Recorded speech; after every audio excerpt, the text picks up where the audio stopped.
All right, we are picking up with some of the contents in the book of Ecclesiastes today, the keys to the book.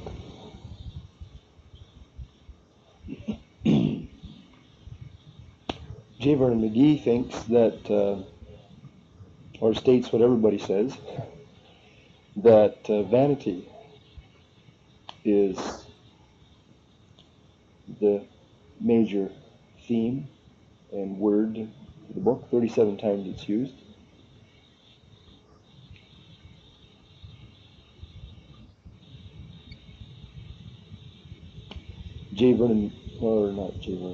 Jensen, in his Bible study series, points out that God is used 40 times in this book.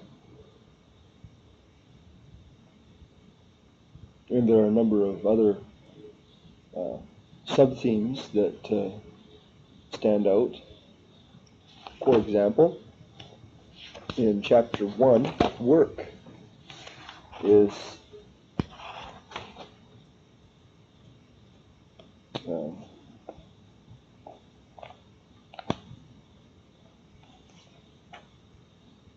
used several times. So I can find the specific. There's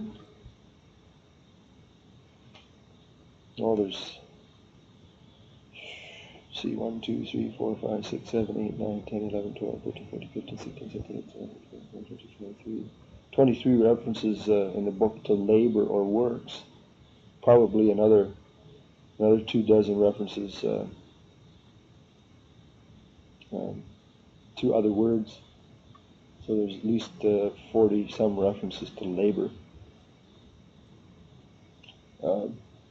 The book has a very negative outlook. There are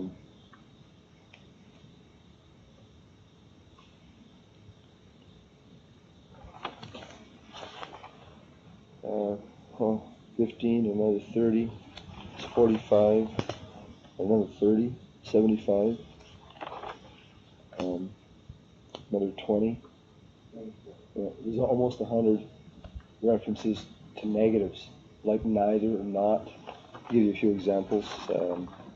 Man cannot utter it. The eye is not satisfied. The ear is not filled. There is no new thing. There is no remembrance. The crooked cannot be made straight. There is no profit. There is no remembrance. His heart taketh not rest in the night. Just over and over the negative is stressed in this book. Right? It's also a book of the earthly perspective. I suppose this would rather go under key phrases, but under the sun, for instance, is used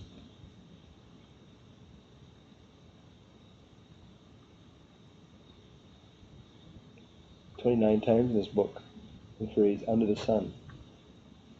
Under heaven is used 3 times. 3 times? Something like that? Yeah.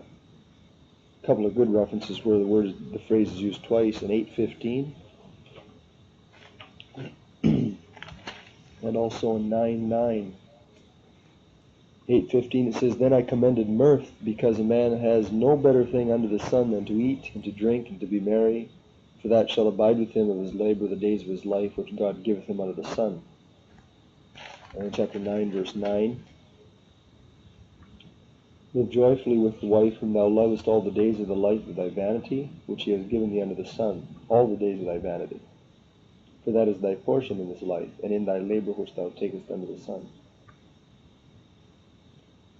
There are 3 references to under heaven in the first 3 chapters.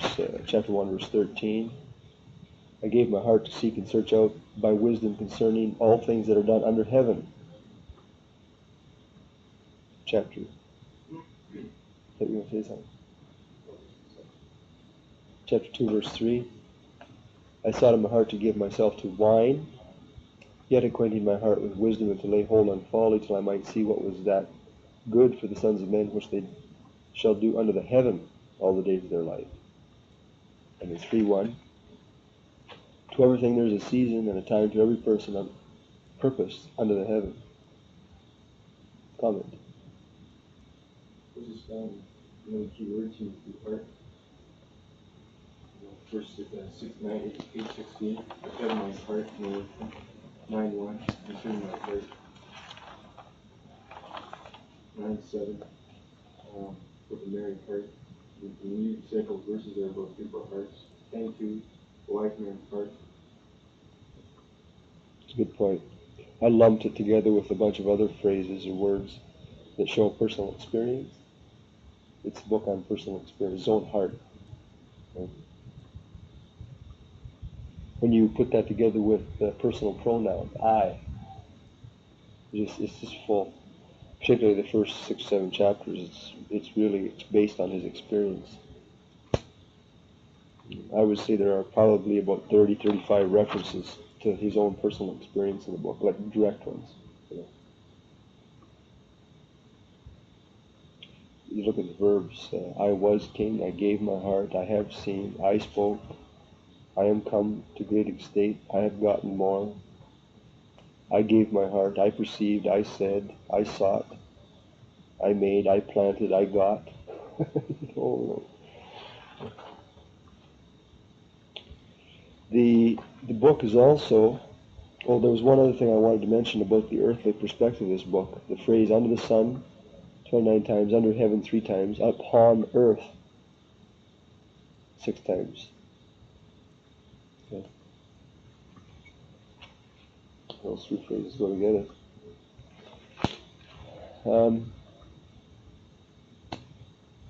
Did I mention vanity 38 times? Vexation of spirit is a parallel word. Vanity and vexation of spirit, the 2 words are not synonymous. Vexation is used 10 times in the book. And profitlessness is referred to 6 times, 7 times in the book.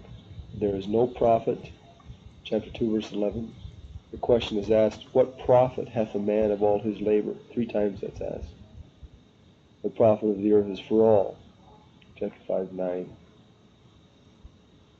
Chapter 11, verse 6, thou knowest not which crop shall prosper.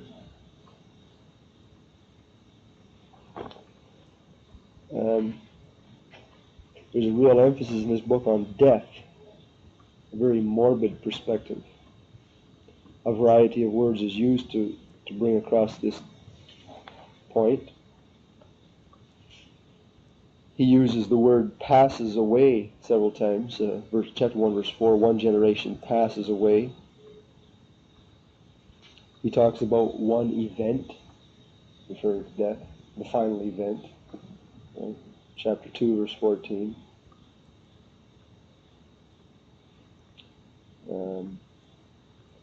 Chapter 2, verse 16, how dieth the wise man. Chapter 3, verse 2, there's a time to live and a time to die. That which befalls the sons of men. Going to the dust, chapter 3:20. The dead. There are at least, I don't know if they gave you a number. There's 10 references there, another 25 there, so there's at least 35 references in the book to death.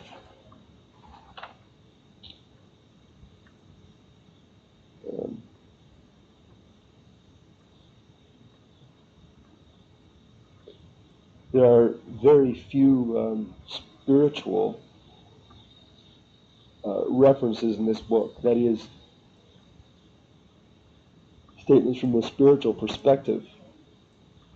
And we'll mention those under key verses. Did I say 59 times you have labor and works and travail referred to? There are 100, I've got some of them counted up here, Wes. There are 105 negative statements in the book. What did I say for death? 35 plus 43 I have here. 43 references to death. 139 references to his own personal selfish experience.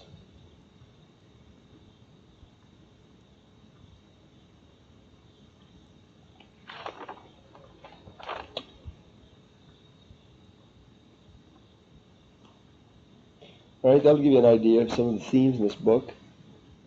Keywords. Key phrases: under the sun, McGee says 29 times. Vexation of spirit is the one that Jensen points out as being a key phrase. Key verses. Jensen says that chapter 1, verse 14 should be picked. I have seen all the works that are done under the sun, and behold, all is vanity and vexation of spirit. I would agree with that. That's probably as good as anything else. There are several verses that's a good verse because it has two key words in it, vanity and vexation of spirit. The fact that it's a fairly broad perspective on the book, all the works that are done. Key phrase, under the sun. It's a good one. He puts also chapter 3, verse 14.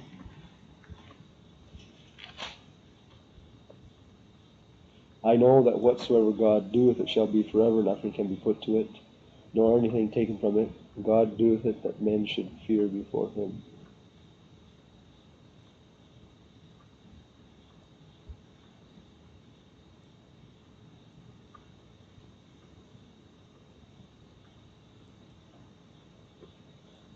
If you're going to take the one as a key verse, you almost have to take the other, because there are two differing perspectives in Ecclesiastes. This is the spiritual perspective, the other is the fleshly. And they're both there. Even though the spiritual is numerically far less emphasized, yet by its significant placement, it's almost like the last thing he says under every discussion, that it has a lot more significance.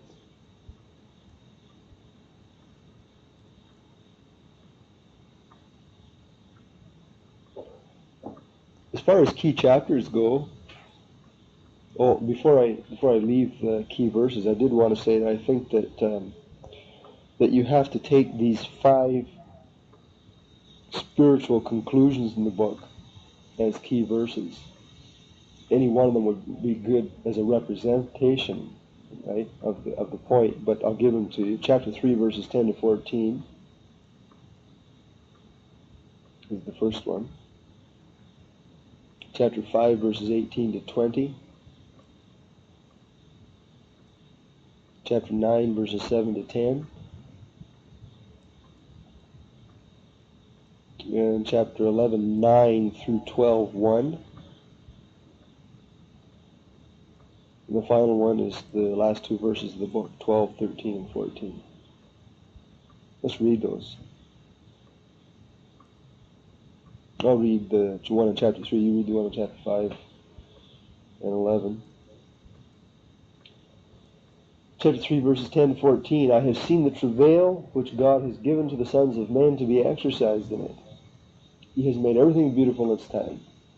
Also he has set the world in their hearts, so that no man can find out the work that God maketh from the beginning to the end. I know that there is no good in them, but for a man to rejoice and to do good in his life, and also that every man should eat and drink and enjoy the good of all his labor is the gift of God. I know that whatsoever God doeth, it shall be forever. Nothing can be put to it, nor anything taken from it. And God doeth it, that men should fear before him. Behold, that which I have seen, it is good and comely for one to eat and to drink, to enjoy the good of all his labor that he taketh under the sun, all the days of his life, which God giveth him, for it is his portion. Every man also to whom God hath given riches and wealth, and hath given him power to eat thereof, and to take his portion, and to rejoice in his labor. And this is the gift of God. For he shall not much remember the days of his life, because God entered him in the joy of his sight. Chapter 11, 9. No, chapter 9, verses 7 to 10, sorry. Go thy way, eat thy bread with joy, drink your wine with a merry heart, for God now accepts thy works. Let your garments be always white. Let your head lack no ointment. Live joyfully with the wife, notice that. With the wife whom thou lovest all the days of thy life of thy vanity, which he hath given thee under the sun, all the days of thy vanity, for that is thy portion in this life, and in thy labor which thou takest under the sun. Whatsoever thy hand findeth to do, do it with thy might, for there is no work, nor device, nor knowledge, nor wisdom in Sheol, whither thou goest.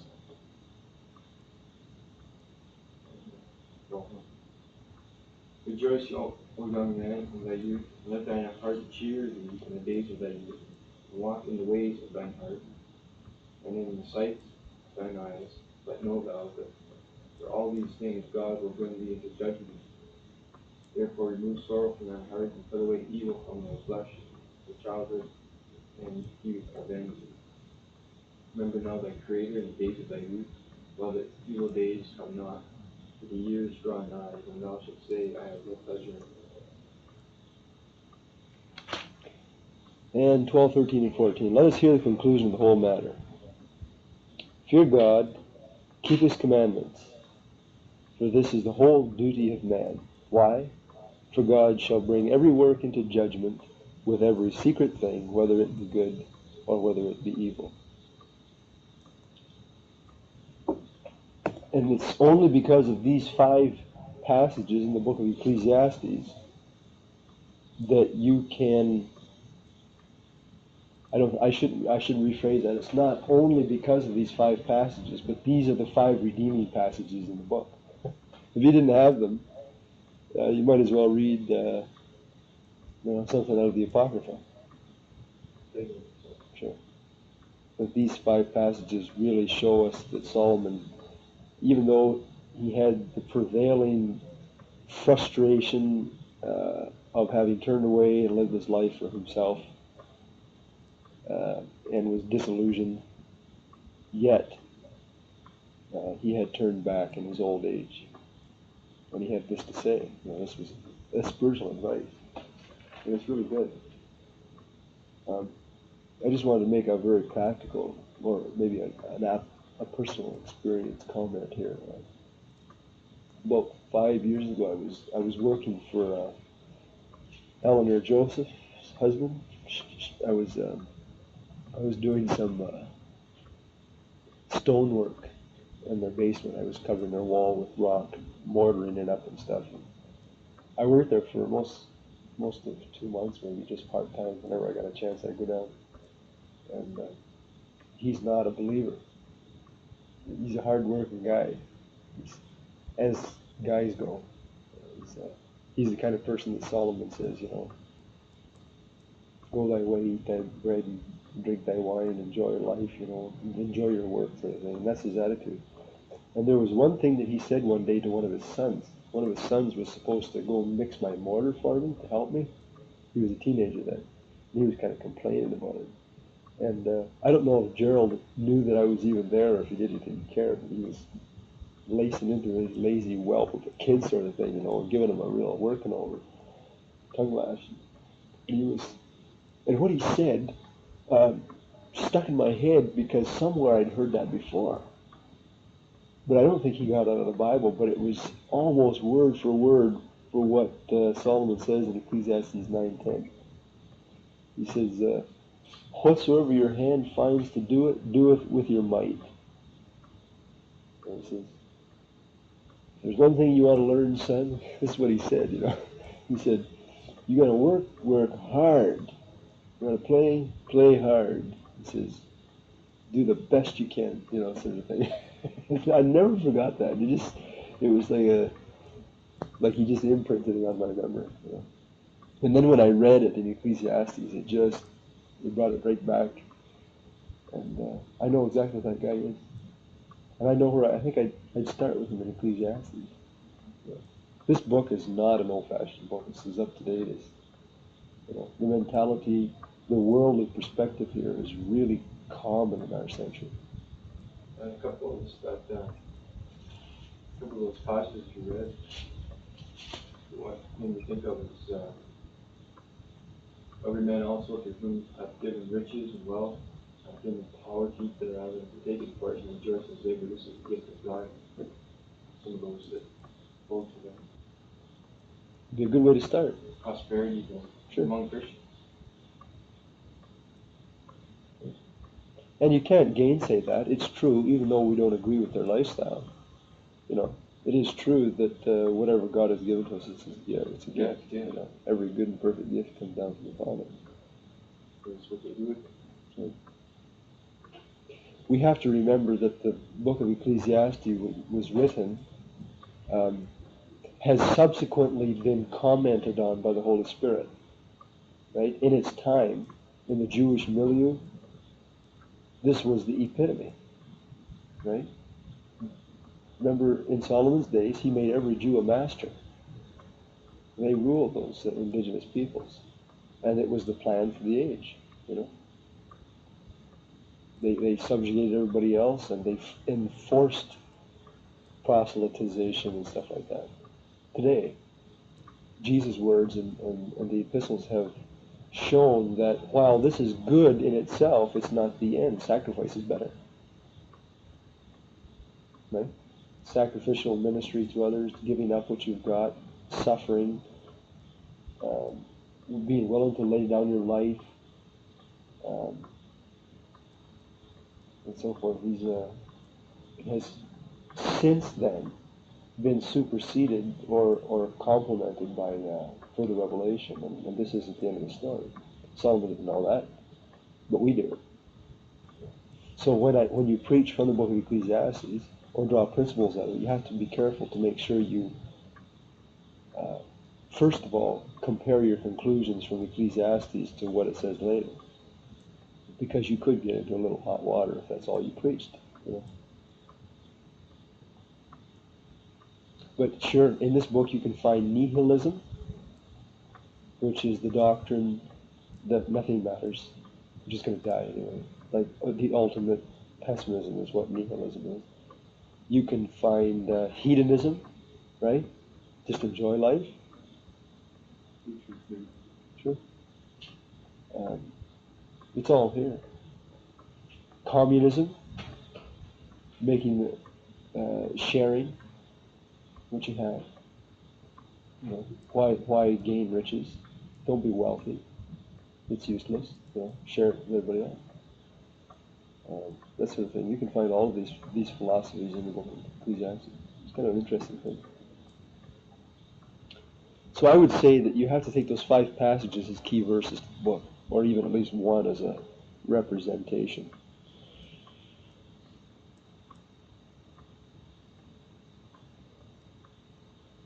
As far as key chapters to the book of Ecclesiastes, it's hard to pick. I don't think, however, you can leave out chapter 12.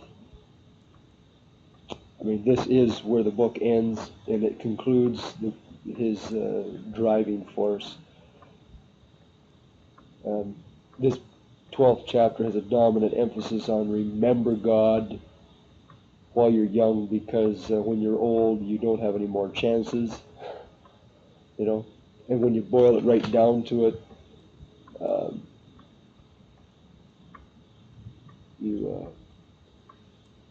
nothing else really matters than trusting God and obeying His word.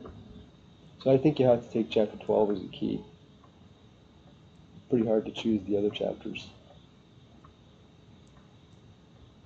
As far as themes, or the message, or the title of the book, Unger, in his Bible dictionary, says the vanity of mere earthly things is contrasted to the knowledge and service of God. That's the message of the book. The vanity of earthly things. This is the theme and message of the book.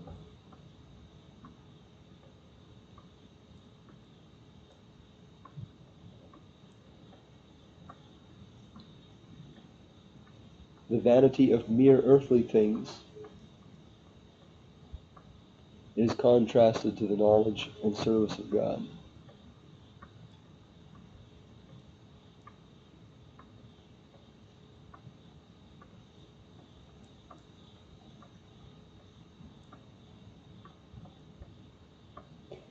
Irving Jensen says this book is about futility and the way to God.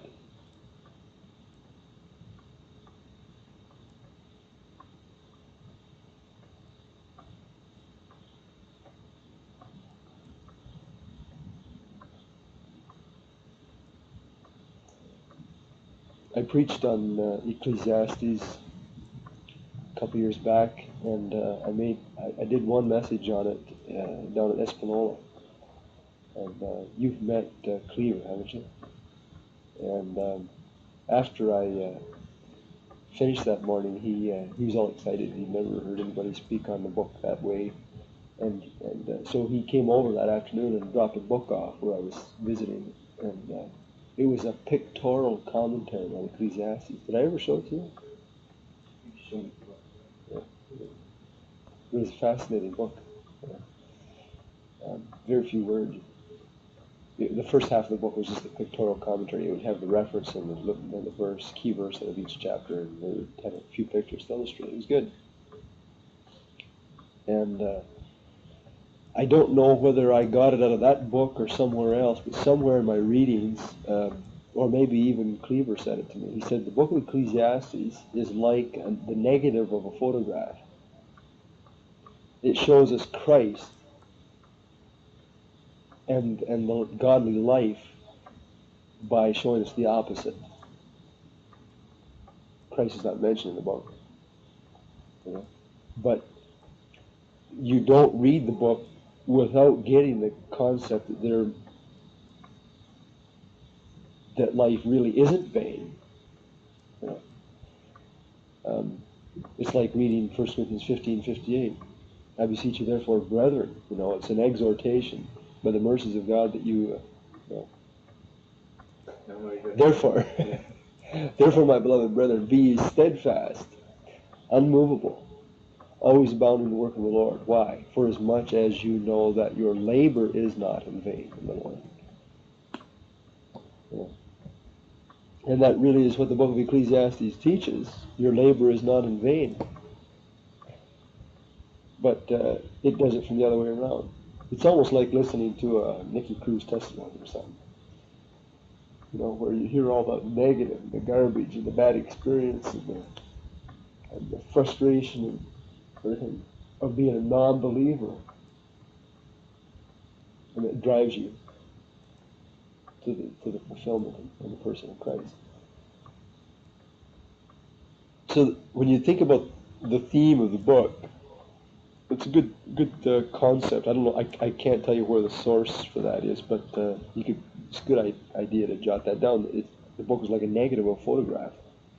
What it teaches is by the opposite or the obverse or whatever, however you want to put it. There are to note a few of the sub themes in the book. We've already kind of touched on it when we looked at words, but I'll just summarize here. As far as the sub-themes to the book of Ecclesiastes, you have work in chapter 1.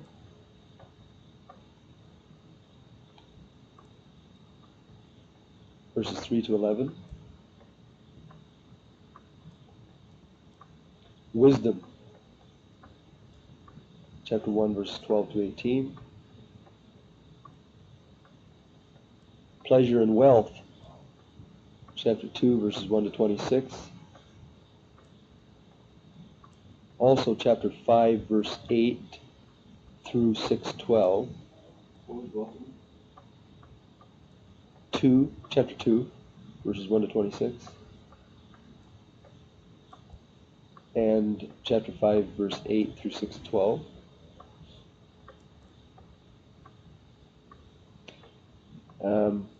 Goal setting, chapter 3.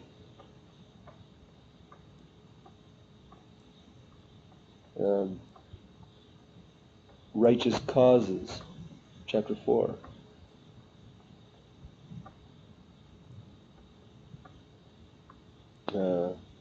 attitudes in speech. Chapter 5, verses 1 to 7.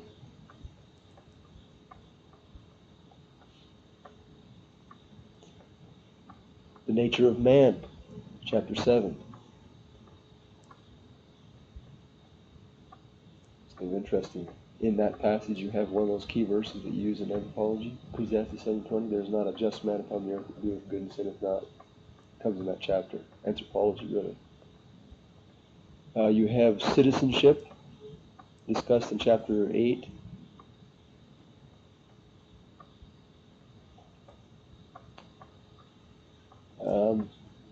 Death is discussed in chapter 9, verses 1 to 12.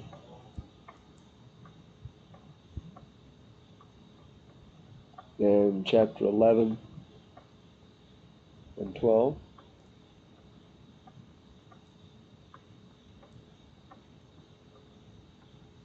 You have injustice discussed in 9:13 to 10:20.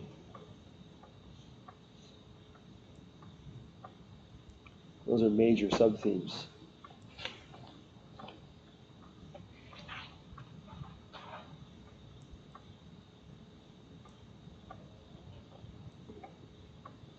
The relationship of the book of Ecclesiastes to Scripture.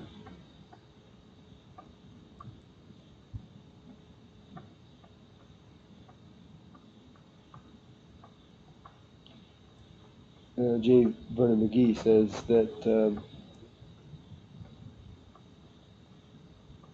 God showed righteous Job that he was a sinner in his sight, in God's sight. God showed righteous Job that he was a sinner in God's sight.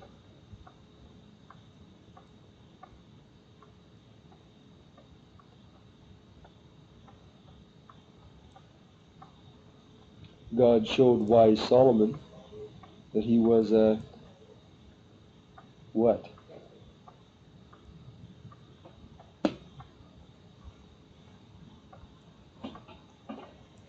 That he was a fool in his sight.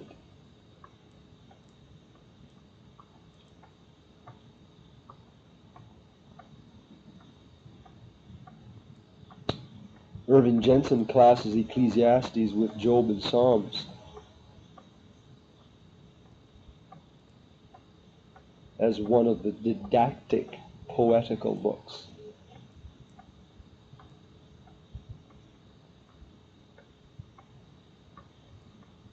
Did I say Psalms? I meant Proverbs, I'm sorry. Job and Proverbs. I'm going to read my writing.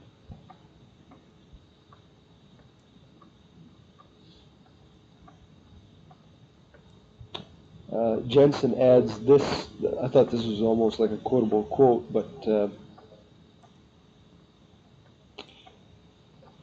he says that just as the law was designed to lead men to Christ, so this book was written to lead those under the sun to the Son.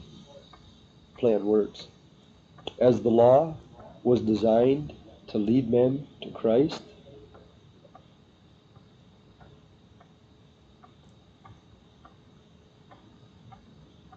so this book was written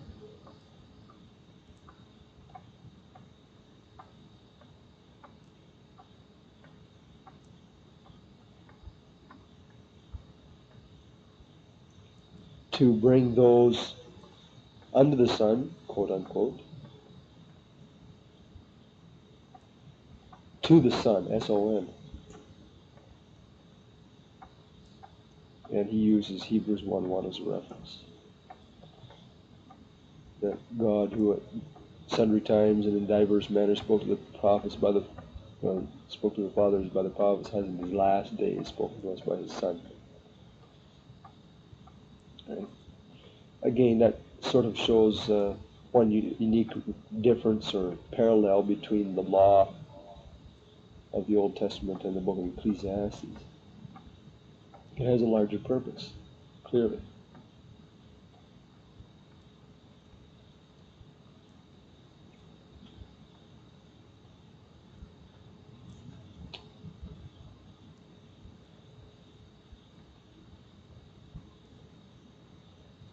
Did I give you notes and lessons of special interest? Must have.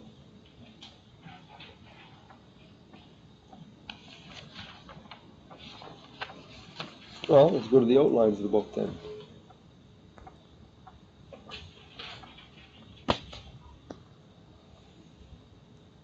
This is Unger's 4-part outline. Unger's Bible Dictionary. The subject is disgust. Chapter 1, verses 1 to 3. Disgust. Like not D-I-S-G-U-S-T S-S-E-D. To talk about, right? The subject is disgust in chapter 1, verses 1 to 3. Everything is vain.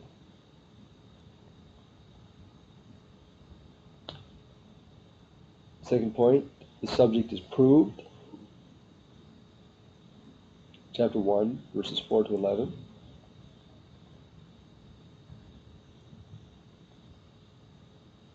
By 4 propositions, and he states them here. I guess you have to write them down to understand his outline here. By the transitoriness of things.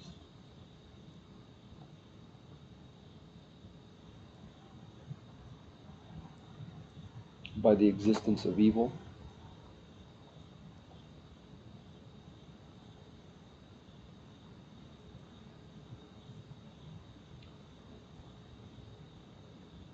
By the emptiness of pleasure and riches and work.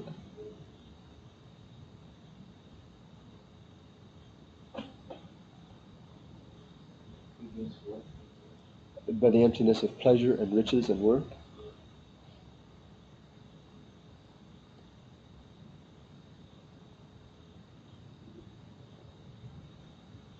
And by the certainty of death.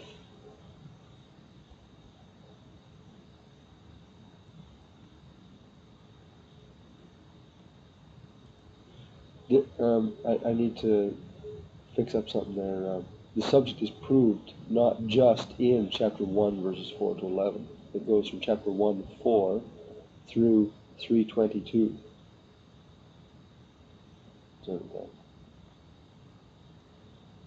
And then the subject is developed. He takes those propositions and develops them.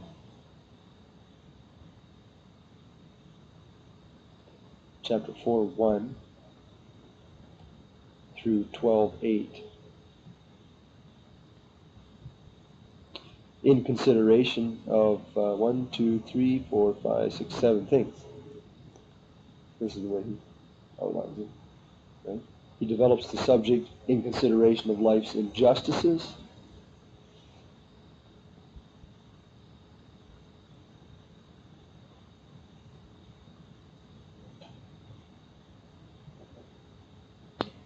riches, man's end, man's sinfulness,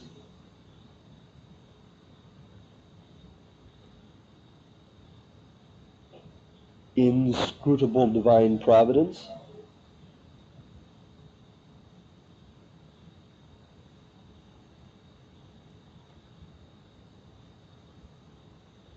life's disorders,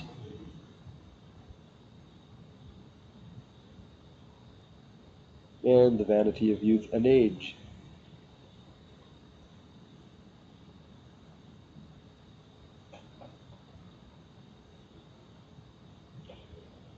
So his conclusions. Chapter 12, verses 9 to 14. Reverence God and observe his commandments.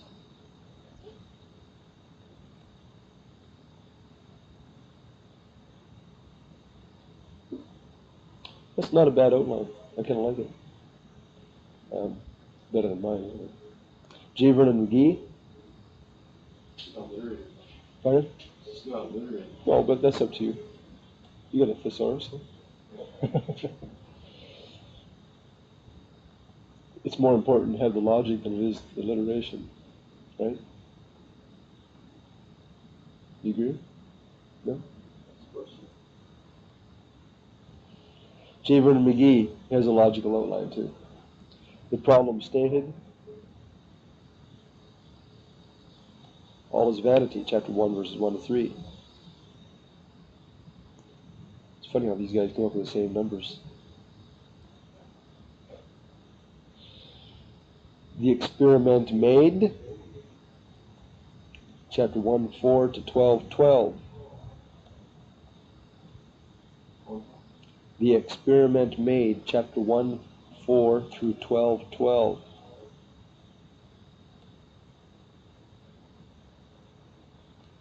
That is, satisfaction is sought in the following areas. He lists them, he gives different headings than Unger, so you should write them down. Science, wisdom and philosophy,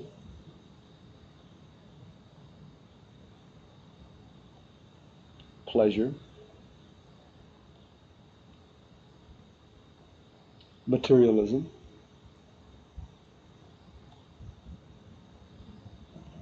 fatalism, egoism, religion, wealth, and morality.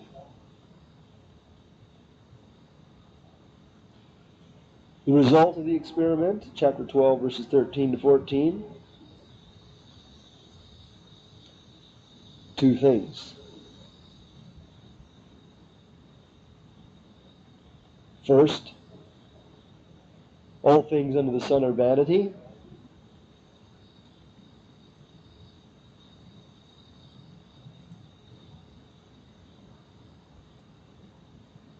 Second, a right relationship with God in any age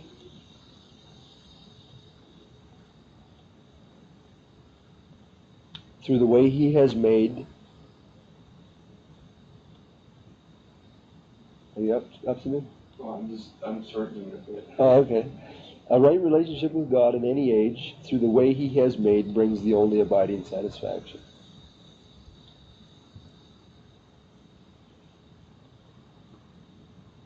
Satisfaction only comes through obeying God.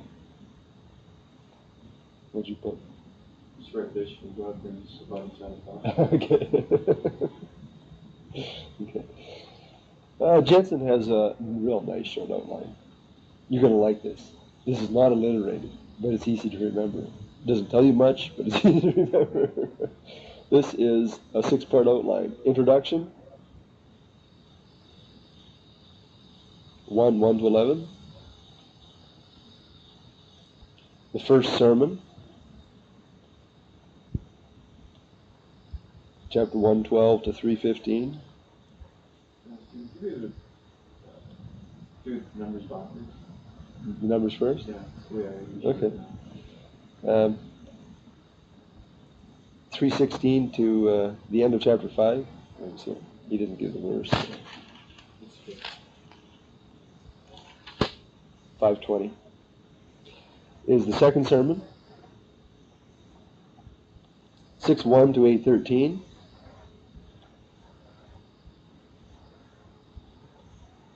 8:14 to 12:7. The third and fourth sermons.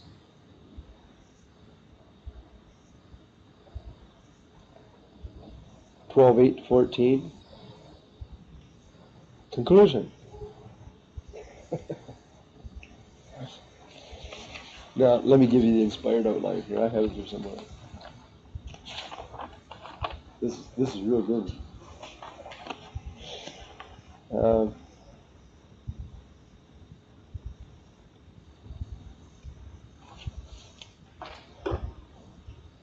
Chapter 1, verses 1 to 2. This is my S clock. Better put a star beside this one. This is 1 to 2. Yeah, I'm breaking with the big one, big fellas on this. Yeah. Opening theme.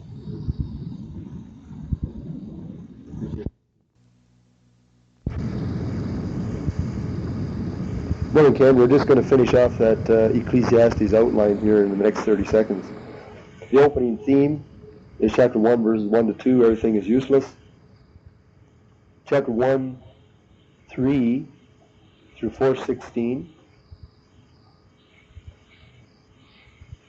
We have Solomon's evaluation.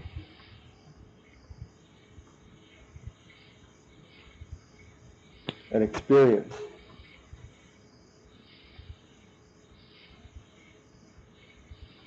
And 5:1 to 12:14. Solomon's evaluation and exhortation.